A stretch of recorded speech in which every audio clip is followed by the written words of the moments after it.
Почитувани советниците на СДСМ и на коалицијата Сојуз за иднината во Советот на општината Карпош, во знак на солидарност со преседавачот на Советот на општина Центар Мирослав Шиповиќ и колегите од општина Центар, нема да присуствуваат и да учествуваат во работата на оваа седница на Советот на општината.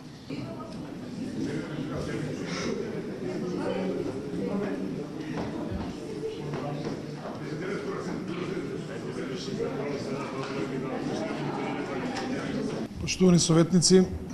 мене ми е жал што советниците од Социјалдемократскиот сојуз на ваков начин го изразуваат незадоволството со одлуката на правосудните органи за приведување, односно за потерница по председавачот на Советот на општина Центар, господинот Мирослав Шиповиќ. Сметам дека ваквиот начин за реакција и за блокирање на работата на советите во другите општини е апсолутно погрешен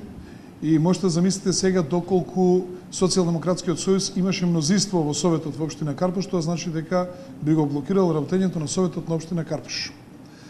Сметам дека е крајно неодговорно од советниците на Социјалдемократскиот сојуз кои што се избрани од граѓаните на Карпош да се трудат да го блокираат работењето на Советот на општина Карпош. Значи, за проблеми кои што ги има во друга општина, да се трудат тие проблеми да не ги пренесат овде кај нас во општина Карпош. Јас само сакам да прашам, доколку господинот Мирослав Шиповиќ не биде брзо пуштен, прво екстрадицијата колку време ќе тече,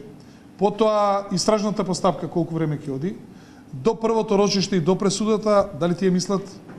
би било крајно погрешно да не учествуваат во работата на Советот на општина Карпош и мислам дека со тоа ја зголемуваат степенот на одговорноста како избрани советници во општина Карпош од страна на граѓаните да го дадат свој придонес за развојот на оваа општина. Згора на тоа, сакам јавна критика да упатам до раководството,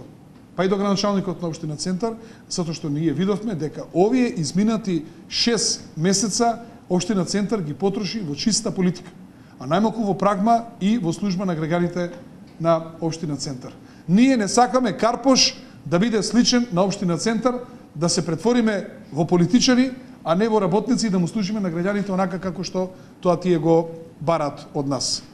Моето мислење е дека е ова само увертира во натамошни политички конфронтации и блокирање на политичкиот диалог во Република Македонија.